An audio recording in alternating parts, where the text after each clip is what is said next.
Welcome to the Popcorner Threes Pod. This is a brand new podcast where we combine movies, TV, comedy, and the NBA. It's kind of like a Reddit thread come to life in podcast conversation form, I guess is how I like to describe it. But we're not 15. That's right. Only in spirit. Only 15 in spirit. Yeah. As far as I know, we're not 15. So today's topic is which NBA players would be best at Quidditch. We're going to do an NBA Quidditch fantasy draft. And so to do that with me, I have Neel, who was on my Hogwarts Houses podcast. What's up, Neel? Good to be back. Good to be back. Oh yeah, our resident Harry Potter fan. And we have Mike Schubert, special guest. What's up, Mike? Hello. Hi, how's it going? Good to be here. Happy to be here. Yes, you are definitely going to bring some Harry Potter Quidditch expertise to this. I have high hopes for you. I'm excited. I feel like this is we're combining two of my podcasts are about, one's about Harry Potter, one's about basketball. We fused them together. I feel like I'm very comfortably inside my wheelhouse right now. Exactly. This is you're as in the middle of the Venn diagram as possible. Yeah, it's a circle right now. I feel great. Yeah.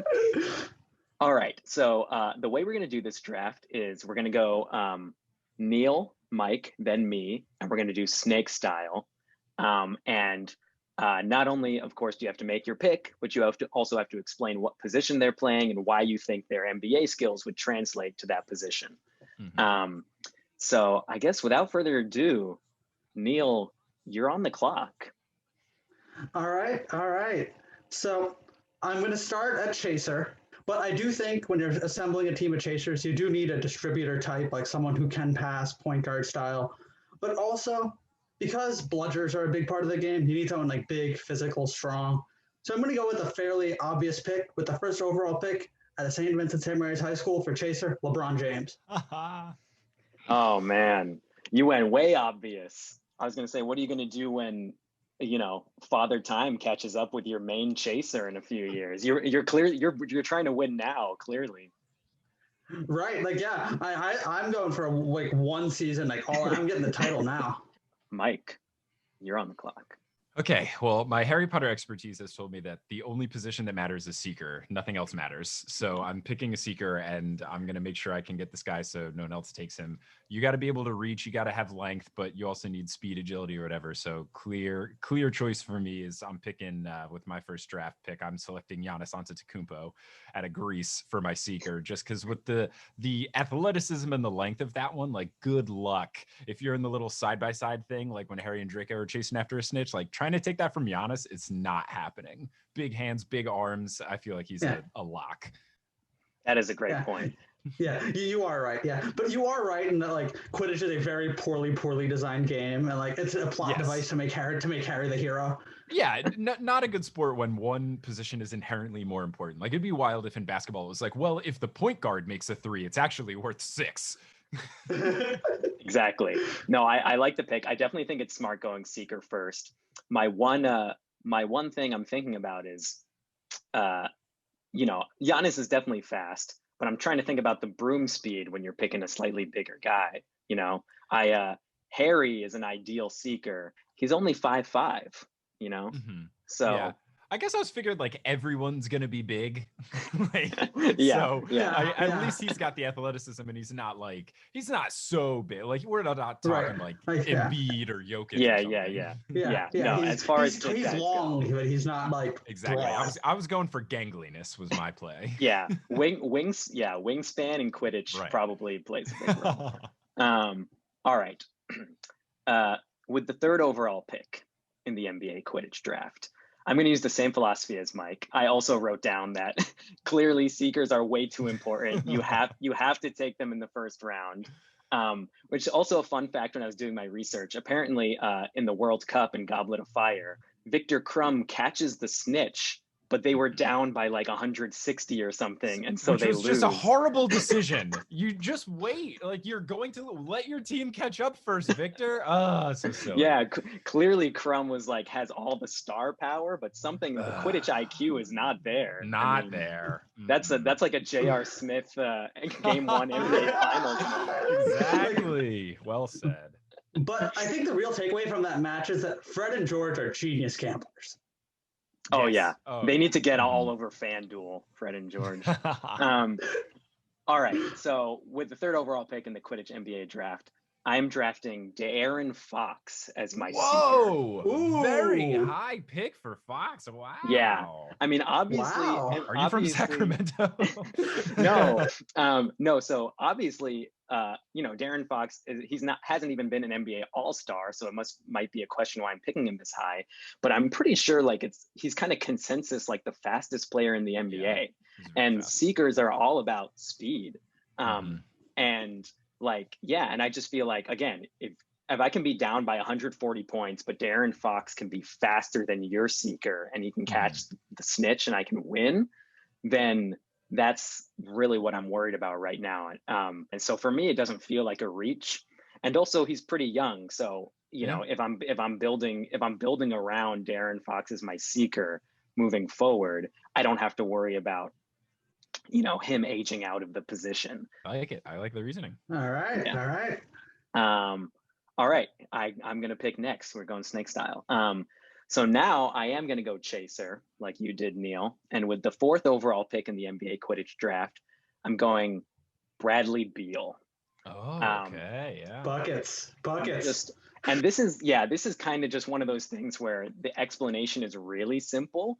I'm just like, he averages 32 points per game, first in the NBA. Obviously your chasers across the board, I think, should have different skill sets. But if I'm going to go with my first chaser pick, I just want you to put the quaffle through the hoop. I just want you to throw it through the ring, and that's what Bradley Beal does for me. And so I can worry now that I have that covered. I can worry about chasers that maybe give me some other variation down the line. So Bradley Beal, chaser. All right. Yeah. No arguments for that. I like it. So I'm going a bit of a different route. I feel like behind seeker, keeper is going to be a very important position, because I feel like as long as you're not losing by 160 points, you've got the ability to win for your seeker. So I feel like as long as the keeper can man the fort for a little bit, we're good. So I will be picking a keeper that I think's got the best defensive versatility for the position, and I'm going to be picking Kawhi Leonard.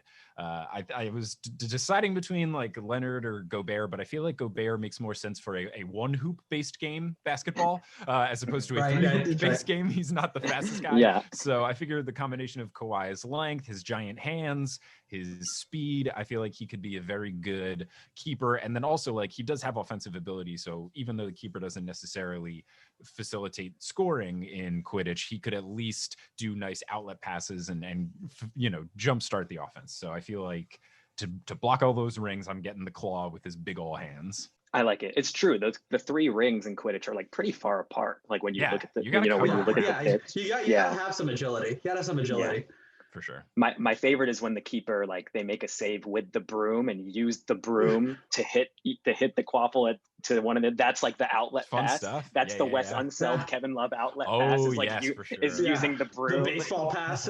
Yeah. All right, Neel, go ahead. Yeah, I'm also going to go seeker now. This is all in part because, again, we decided seekers is the most important position on the pitch. And I actually picked a different set of traits for seeker than you guys did. Because, yes, I picked like fast matters. I also went kind of small like Khalil did. But I also thought about seeker is a very high pressure position, in part because it's the only one that matters. And it can be frustrating. So you got to someone who can keep their composure, can be clutch. So because the stakes it entails, out of Weber State, Dame time. Oh, I'm very jealous. I wanted him as my chaser. Damn it. It's very good. Yeah, I mean, he's got a whole like unit of time named after him. It's hard not to pick him. My favorite thing about him is that he's going to be able to score like from midfield. Right. Yeah, he would just throw the quaffle from all the way on the other side of the pitch. Yeah. But I valued clutch as a seeker trait. Yeah, as a seeker, I think he works too, because that's the pressure's on. It's Dame time once the snitch is out. Yeah, I think that's a really smart pick. And the fact that you were able to get him as your seeker in the second round, I think is pretty high value. For the third round, for my third round pick, I'm going to go is the same route Mike did and go with my keeper here. And I went with kind of the same route he did, pick a long, rangy defender. And like, again, not the biggest name, but I'm going to go with someone who, again, a little agile. Think of that scene in Half-Blood Prince where it's Ron and Cormac, and Ron's like, "Oh, keepers have to be agile," and then he catches a fly in his fingers. And so I went with like someone who's a bigger guy but still quick. Out of Kentucky, Bam Adebayo. Smart, very smart. Yeah, that's a good call. That he's the analytics darling of being a keeper. They're like, oh my god, he's so agile. His saves per minute are off the charts. His deflection numbers, yeah. So there was also a little bit of like intangible thing here. So I'm a little bit biased because, as Khalil knows, I've been a soccer goalie since I was like 9 years old. Oh, nice. So goalie's my position too. Hell yeah. Oh, there you go. Yeah, and I think in any sport with a goalie, like a highlight reel save really energizes your team. And Bam has, like, with Jason, that block on Jason Tatum, he has some really highlight reel blocks. Yeah. He has some real highlight that'll like really get the team fired up. Yeah, I like it. That's a good choice for sure. I like that. Yeah, you both went keeper pretty early on. Maybe it's because you were both. Yeah, maybe it's because you were both soccer goalies. Also could be that. You're biased. Yeah. Okay, my third pick. I'm going with the chaser. I need to start fleshing out my chaser rotation. And I feel like when you watch Quidditch or read about Quidditch, there is more defense than you think because you want to be able to rip the quaffle away from your opponents. So I'm trying to go for a versatile two-way player.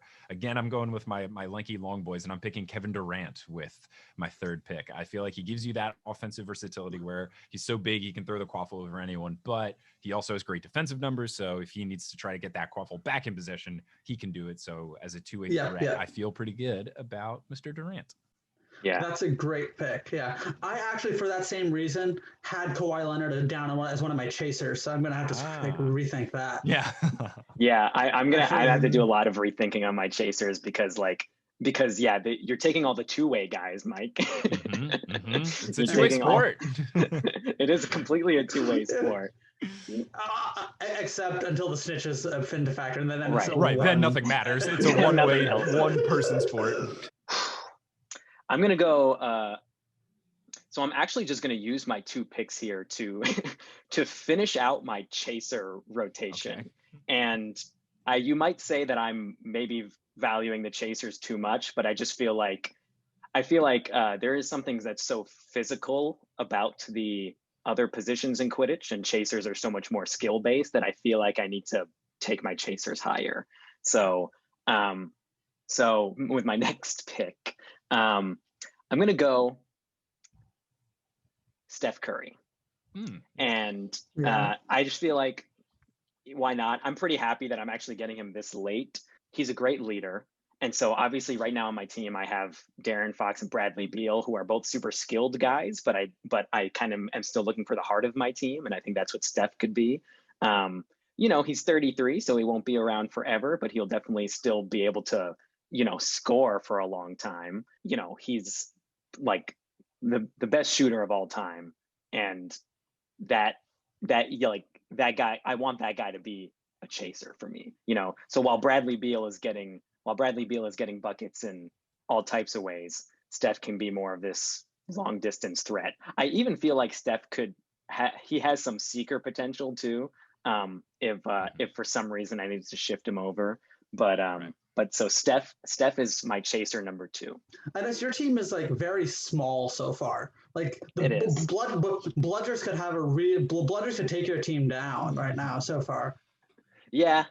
I'll address that later. I'll try to counteract my small skill guys with some brutes later, I guess. So with my next pick, I'm going to take a page out of Mike's playbook, and for my final chaser, I'm going to go Ben Simmons.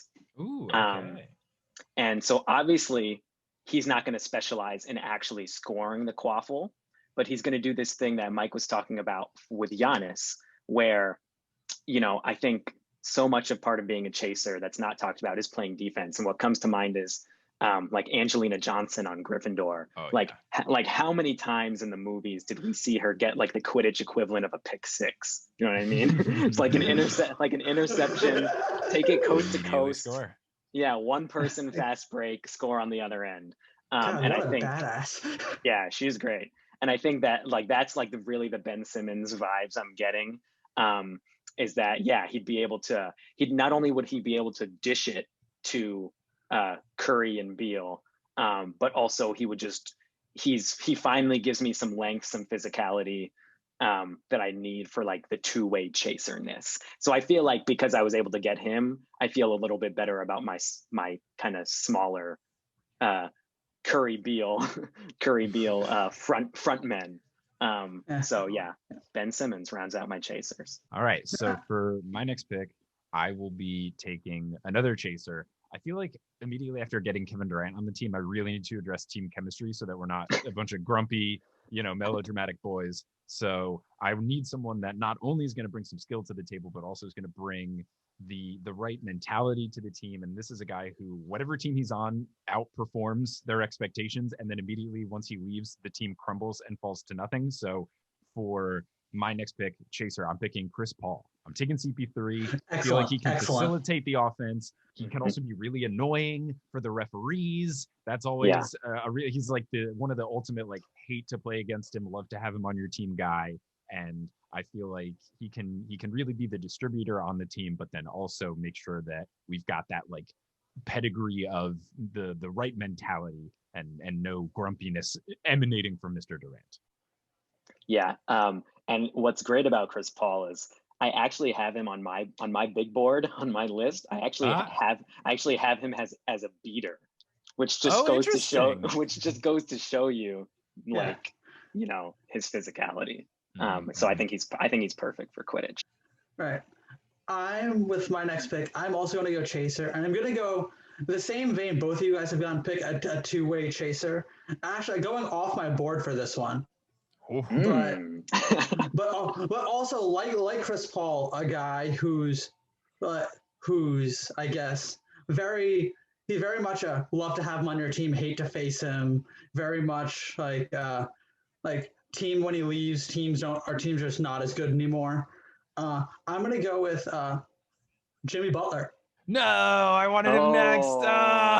Oh, damn. Man.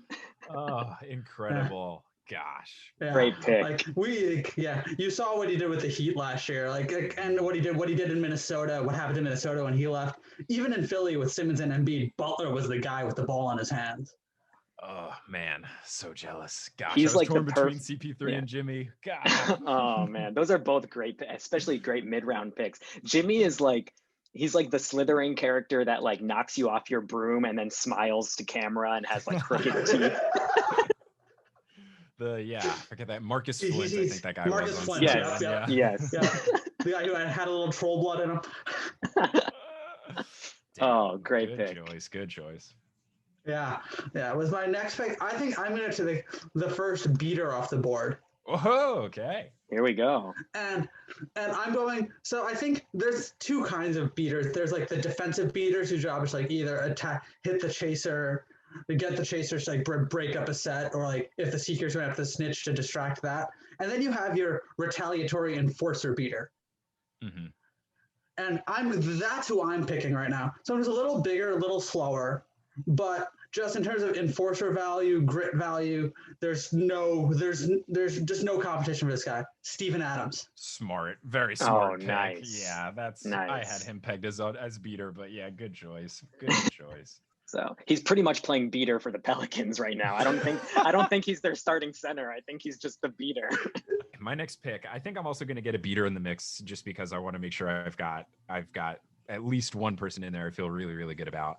And again, I agree with Neel's assessment that you can either have the irritant type or the defensive stalwart. So I will be going with a combination of the two. Again, just really trying to hate to play against, love to have in your team guy. I'm picking Draymond Green for my first beater. God damn it! Both of my top two beaters are off the board. He's such an irritant. He's so annoying, but when he's on your your team, you can't help but love him. And he's very versatile, not too slow, but still has that defensive mindset, can match up against anybody. So I feel like he, from the defensive perspective and the just sheer annoyance level, he's going to be hitting those bludgers straight at people's nuts over and over and over again. And it's going to work out. So yeah, Draymond Green's my choice. Excellent choice. Yeah. Oh man. All right. So my next two picks are going to be, apologies in advance, they're going to be kind of scatterbrained because you guys took my beaters. Yeah, I really wanted Draymond. Okay. So for my next pick, I'm going beater and I'm going Joel Embiid. Oh, damn. Oh, yeah, that's good. Great choice. Yeah. It's just, this is purely a case of best available. Where he originally was a little lower on my board just because like I mentioned earlier, like broom speed for like really big guys concerns me a little bit. But I think I'm at the point now where I can't really worry about that because I just need big dudes. As tempting as it is to take someone who's just like fully physical, I feel like I also wanted to take someone who I knew was just a really good all-around player also to man that back line. So I'll go Joel Embiid first. And now this next beater, I'm going with completely opposites for my two beaters for fun, and I guess also for the sake of versatility. This one's gonna feel like it's coming out of nowhere, but I'm going TJ McConnell. Oh no, yo, that is steal master. Yes, yeah. This dude is like 9 steals and a half or something. Yeah, my fantasy team loved him when I had him this year. Not only is he top 5 in the NBA in steals, we've all been saying that the key of a beater is like hate to play against, love him on your team.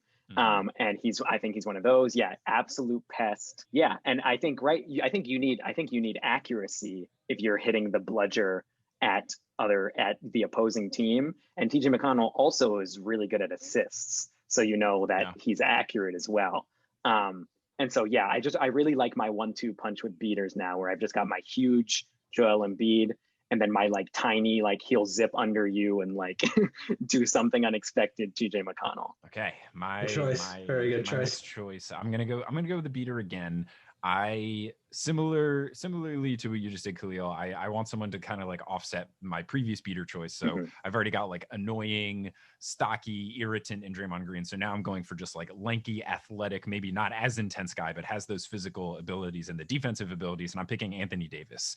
Just so long, so strong, versatile, still quick, so he can fly around. And I feel like AD's like the only knock maybe against him aside from injury history is that he doesn't have that like next level fire desire, but we see once he teams up with LeBron, he's kind of become a next level player, even more so than he already was. So I feel like if you have Draymond constantly yelling in AD's ear, telling him where to go and getting him hyped up, like we could get an angry version of Anthony Davis, and I think that could be very, very fun. So I'm picking AD for my next beater.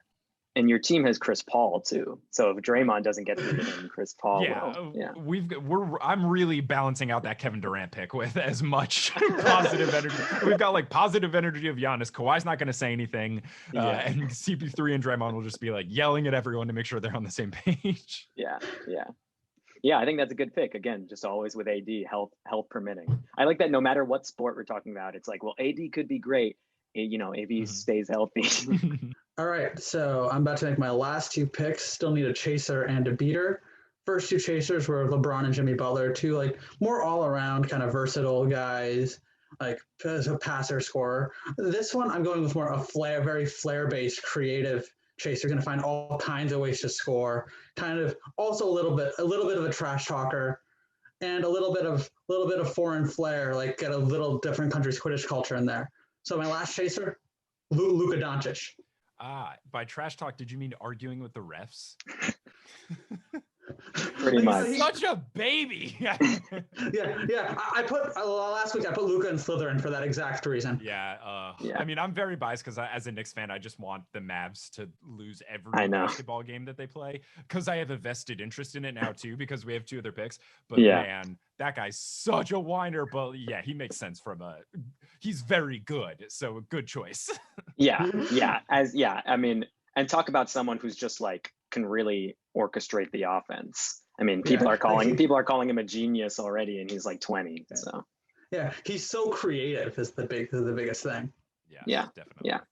Yeah. As your last round pick, as almost your last round pick, that's great value. Great value.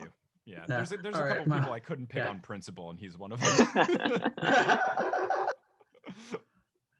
Fair enough. All right. So my last beater is also going to be a very big guy. I'm going with 2 big guys at beater, though this one's not the traditional like angry enforcer type, but just someone who's very strong, but also quick, proven himself very agile, explosive. Zion Williamson. Oh, so smart. Oh my gosh. Yes. Yeah. And like, yes, there's some argument that yes, he's kind of too happy and jovial to be a beater, but the best beaters in the book are the Weasley twins, who are the definition of class clown. Mm-hmm. So there is precedent for like beaters being like fun-loving, happy people. Yeah, he's also gigantic. Like he's ripped. How do you feel about his lateral broom speed? Is he going to be able to hang? His knees won't be as bad because there's no bouncing off the ground, so his knees will hold up. All right, my final pick. I have a chaser as my final spot open, and for this one, it is a combination of thinking about how the sport works and then also some just extreme homerism for my beloved New York Knicks. But for picking a chaser, like you see more close range scoring with a chaser than you do distance stuff. You don't see as many of these like long bombs. So I stayed away from 3-point specialists because of that. But when I think of a chaser, I think of, thinking of a basketball player that just like has relentless will to get to the rim. And even if it's ugly and slow and Euro steppy, like they're always going to find a way to get into the lane, and you can't stop them if they've decided that they're going to drive. So I will be picking RJ Barrett with my final selection at chaser. Ooh. When you watch the Knicks play, that when RJ Barrett has decided that he's going to the rim, it doesn't matter who's telling him no. He is going to find a way to like bump people aside and fast, slow, reverse, left, right. Like he's going to find a way to finish at the rim. And I think that it's a pick. We need some youth on the team. He can be like Harry, where this is his, first year or so, and then he'll age well with the team. He's having like a really breakout second half to this year, and I feel like people, if they listen to this podcast years from now, they're gonna be like, "Wow, what a foresight of a pick here." So I feel like he makes sense for the sport, and also if I didn't have a Nick on my team, I would be disgusted with myself. Yeah. With the final pick in the NBA Quidditch fantasy draft, I need a keeper finally. And so I think it's funny that you guys went keeper so early. I saved keeper for last because I was like, well, maybe it's not that important. But at the same time, I still am getting a keeper that I'm happy with, which is Rudy Gobert, who was your alternate option, right? And I figured as soon as you guys both went keeper early and neither of them were Gobert, I was like, all right, I'll just save this for the end. Because no one was picking Gobert as a chaser or anything. So Gobert, second in the league in blocks, 3 blocks per game. Great height and wingspan. Obviously, I think Miles Turner is leading the league in blocks, but technically I think Rudy Gobert is taller than him.